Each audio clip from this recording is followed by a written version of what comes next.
ओम शांति। 23 अप्रैल साकार मुरली। मीठे बच्चे, सबसे अच्छा देवी गुण है शांत रहना, अधिक आवाज में न आना, मीठा बोलना। तुम बच्चे अभी टॉकी से मूवी से साइलेंस में जाते हो, इसलिए अधिक आवाज में न आओ।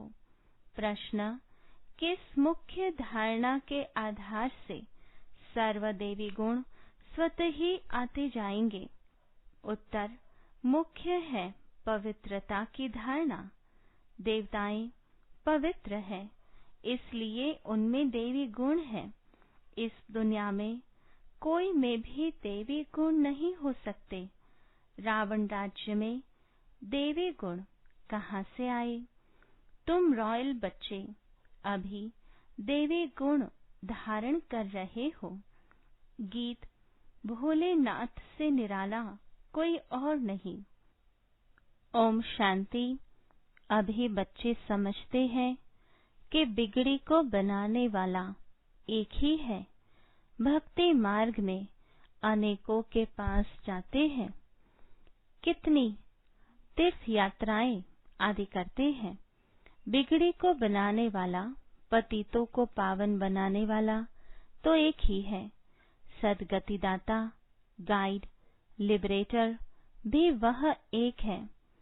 अब गायन है, परंतु अनेक मनुष्य, अनेक धर्म, मठ, पंथ, शास्त्र होने कारण अनेक रास्ते ढूंढते रहते हैं।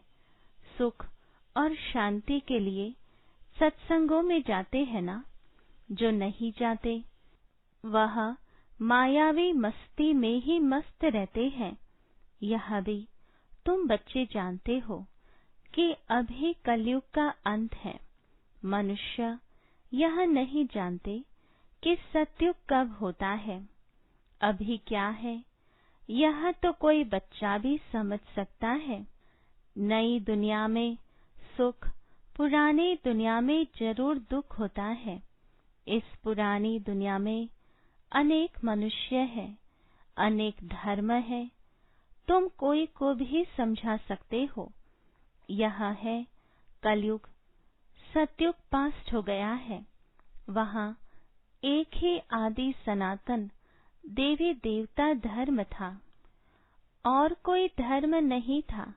बाबा ने बहुत बार समझाया है, फिर भी समझाते हैं। जो आए उनको नई दुनिया और पुरानी दुनिया का फर्क दिखाना चाहिए।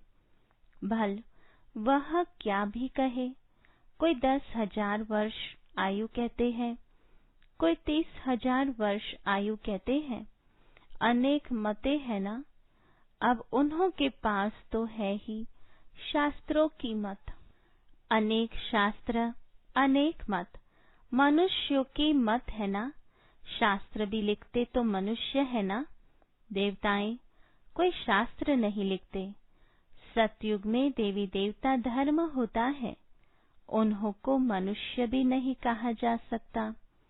तो जब कोई मित्र संबंधी आदि मिलते हैं तो उनको बैठ यह सुनाना चाहिए।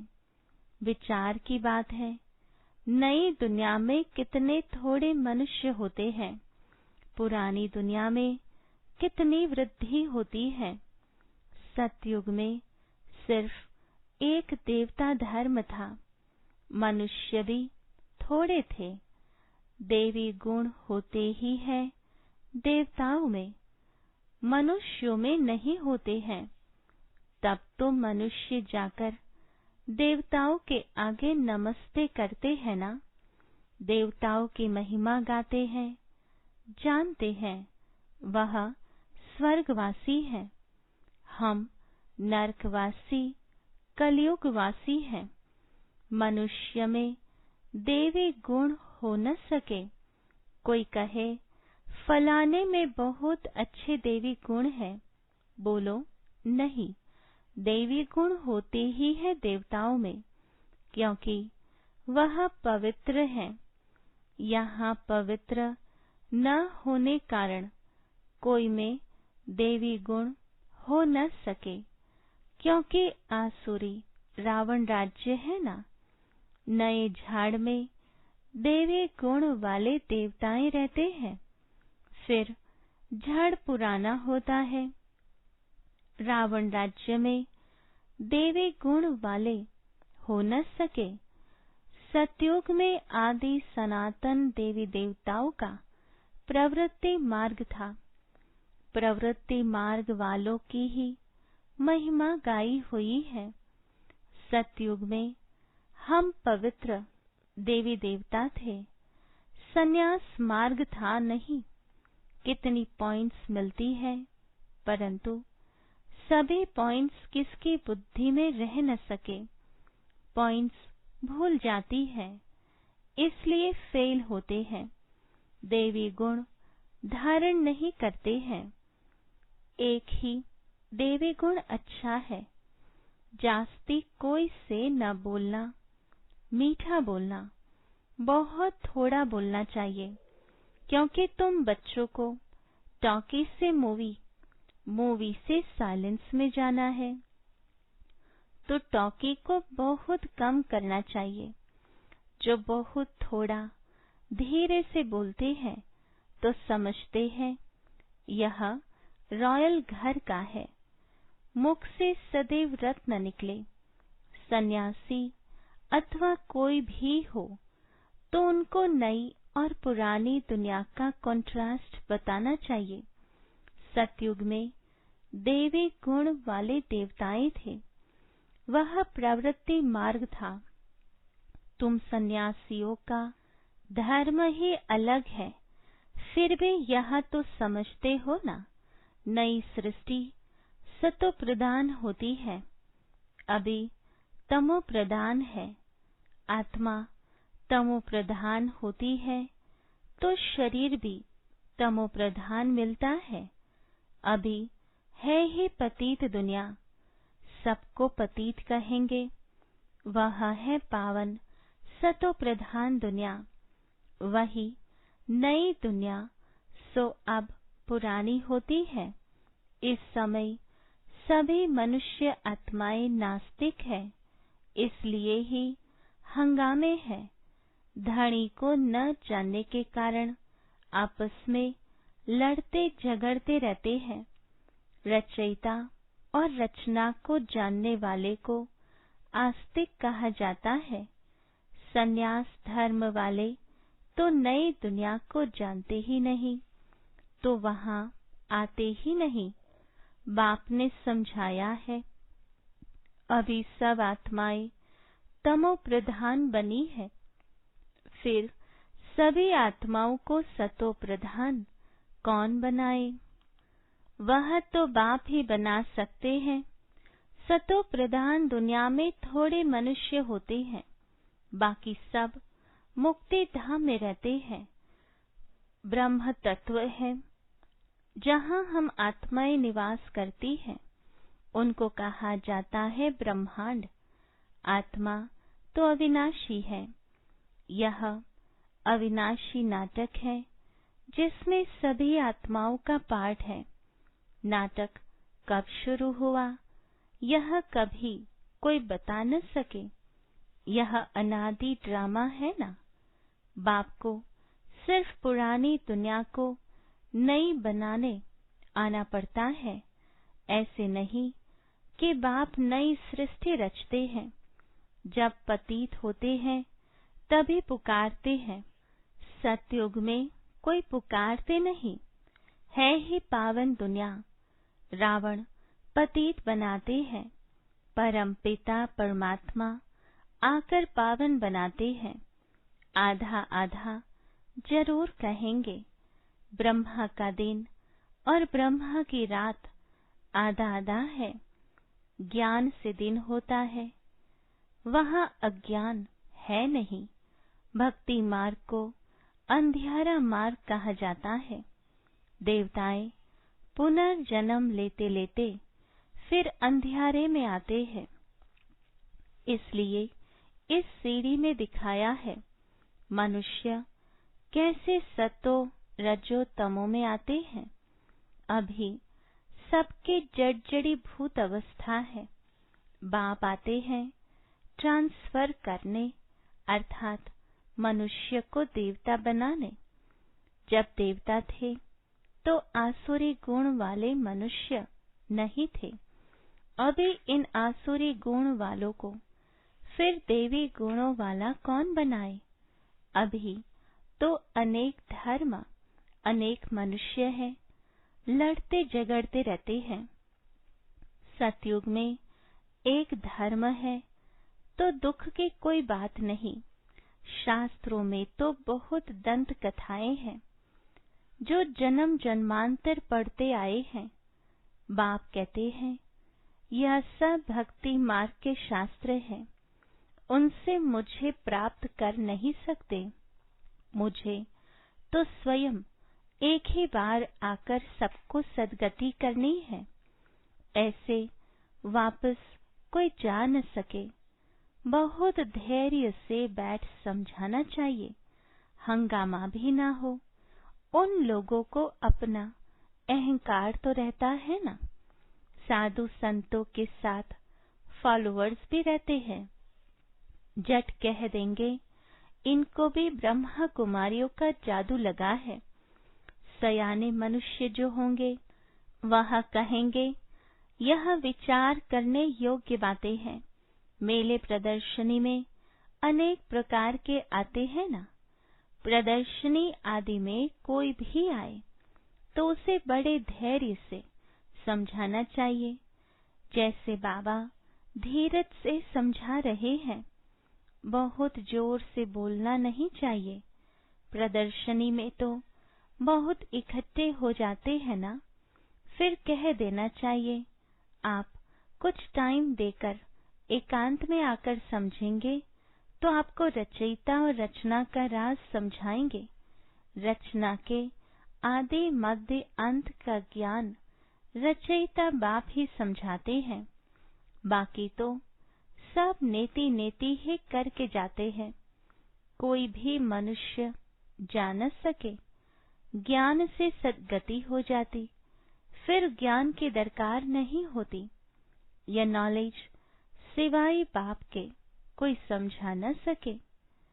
समझाने वाला कोई बुजुर्ग होगा तो मनुष्य समझेंगे यह भी अनुभवी है, जरूर सत्संग आदि किया होगा। कोई बच्चे समझाएंगे तो कहेंगे यह क्या जाने। तो ऐसे ऐसे को बुजुर्ग का असर पड़ सकता है। बाप एक ही बार आकर यह नॉलेज समझाते हैं, तमो प्रधान से सतो प्रधान बनाते हैं। माताएं बैठ उनको समझाएंगी तो खुश होंगे।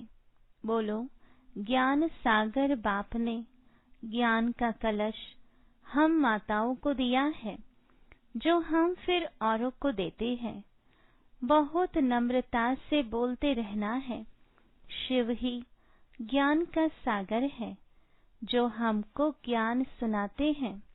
कहते हैं मैं तुम माताओं द्वारा मुक्ति, जीवन मुक्ति के गेट्स खोलता हूँ और कोई खोल न सके। हम अभी परमात्मा द्वारा पढ़ रहे हैं, हमको कोई मनुष्य नहीं पढ़ाते हैं। ज्ञान का सागर एक ही परमपिता परमात्मा है। तुम सब भक्ति के सागर हो, भक्ति की अथॉरिटी हो, न कि ज्ञान की। ज्ञान की अथॉरिटी एक मैं ही हूँ। महिमा भी एक की करते हैं, वही ऊंचते ऊंच है। हम उनको ही मानते हैं। वह हमको ब्रह्मा तन से पढ़ाते हैं, इसलिए ब्रह्मा कुमार कुमारियां गाए हुए हैं। ऐसे बहुत मीठे रूप में बैठ समझाओ। बल कितना भी पढ़ा हुआ हो, ढेर प्रश्न करते हैं। पहले पहले तो बाप पर ही निश्चय कराना है। पहले तुम यह समझो रचता बाप है व नहीं। सभी का रचयिता एक ही शिव बाबा है, वही ज्ञान का सागर है। बाप टीचर सद्गुरु है। पहले तो यह निश्चय बुद्धि हो कि रचता बाप ही रचना के आदि मध्य अंत का ज्ञान देते हैं, वही हमको समझाते हैं, वह तो जरूर राइट ही समझाएंगे। फिर कोई प्रश्न उठ न सके। बाप आते ही है संगम पर, सिर्फ कहते हैं मुझे याद करो तो पाप भस्म हो जाए। हमारा काम ही है पतित को पावन बनाने का। अभी तमो प्रधान दुनिया है, पतित पावन बाप बिगड़ कोई को जीवन मुक्ति मिल न सके। सभी गंगा स्नान करने जाते हैं तो पतित ठहरे ना। मैं तो कहता नहीं हूँ कि गंगा स्नान करो, मैं तो कहता हूँ माम एकम याद करो। मैं तुम सभी आशिकों का माशुक हूँ। सभी एक माशुक को याद करते हैं। रचना का क्रिएटर एक ही बाप है। वह कहते हैं देही अभिमानी बन मुझे याद करो तो इस योग अग्नि से विकर्म विनाश होंगे। यह योग बाप अभी ही सिखलाते हैं, जबकि पुरानी दुनिया बदल रही है। विनाश सामने खड़ा है। अभी हम देवता बन रहे हैं। बाप कितना सहज बताते हैं। बाप के सामने भल सुनते हैं, परंतु एक रस हो नहीं सुनते। बुद्धि और तरफ भागती रहती है। भक्ति में भी ऐसे होता है। सारा दिन तो वेस्ट जाता है। बाकी जो टाइम मुकर्रर करते हैं उसमें भी बुद्धि कहाँ कहाँ चली जाती है। सबका ऐसा हाल होता होगा। माया है ना। कोई कोई बच्चे बाप के सामने बैठे ध्यान में चले जाते हैं। यह भी टाइम वेस्ट हुआ ना, कमाई तो नहीं हुई। बाप तो कहते हैं याद में रहो जिससे विकर्म विनाश हो। ध्यान में जाने से बुद्धि में बाप की याद नहीं रहती है। इन सब बातों में बहुत घोटाला है। तुमको तो आंखें बंद भी नहीं करनी है, याद में बैठना है ना। आंखें खुलने से डरना नहीं चाहिए। आंखें खुली हो, बुद्धि में माशुक ही याद हो। आंखें बंद करके बैठना यह कायदा नहीं। बाप कहते हैं याद में बैठो, ऐसे थोड़ी कहते हैं आंखें बंद करो। आंखें बंद कर कांध ऐसे नीचे कर बैठेंगे तो बाबा कैसे देखेंगे। आंखें कभी बंद नहीं करनी चाहिए। आंखें बंद हो जाती हैं तो कुछ दाल में काला होगा। और कोई को याद करते होंगे। बाप तो कहते हैं और कोई मित्र संबंधियों आदि को याद किया तो तुम सच्चे आशिक नहीं ठहरे। सच्चा आशिक बनेंगे तब ही ऊंच पद पाएंगे। मेहनत सारी याद में है। दे अभिमान में बाप को भूलते हैं, फिर धक्के खाते रहते हैं। और बहुत मीठा भी बनना चाहिए। वातावरण भी मीठा हो, कोई आवाज नहीं। कोई भी आए तो देखे बात कितनी मीठी करते हैं। बहुत साइलेंस होनी चाहिए। कुछ भी लड़ना झगड़ना नहीं। नहीं तो जैसे बाप, टीचर, गुरु तीनों की निंदा कराते हैं, वह फिर पद भी बहुत कम पाएंगे। बच्चों को अब समझ तो मिली है। बाप कहते हैं हम तुमको पढ़ाते हैं उच्च पद पाने, पढ़कर फिर औरों को पढ़ाना है। खुद भी समझ सकते हैं। हम तो कोई को सुनाते नहीं है तो क्या पद पाएंगे। प्रजा नहीं बनाएंगे तो क्या बनेंगे। योग नहीं, ज्ञान नहीं, तो फिर जरूर पड़े हुए के आगे भारी ढोनी पड़ेगी। अपने को देखना चाहिए। इस समय नापास हुए, कम पद पाया तो कल्प कल्पांतर कम पद हो जाएगा। बाप का काम है समझाना, नहीं समझेंगे तो अपना पद भ्रष्ट करेंगे। कैसे किसको समझाना चाहिए वह भी बाबा समझाते रहते हैं। जितना थोड़ा और आहिस्ते बोलेंगे उतना अच्छा है। बाबा सर्विस करने वालों की महिमा भी करते हैं ना, बहुत अच्छी सर्विस करते हैं तो बाबा की दिल पर चढ़ते हैं। सर्विस से ही तो दिल पर चढ़ेंगे ना। याद की यात्रा भी जरूर चाहिए, तब ही सतो प्रधान बनेंगे। सजा जास्ती खाएंगे तो पद कम हो जाएगा।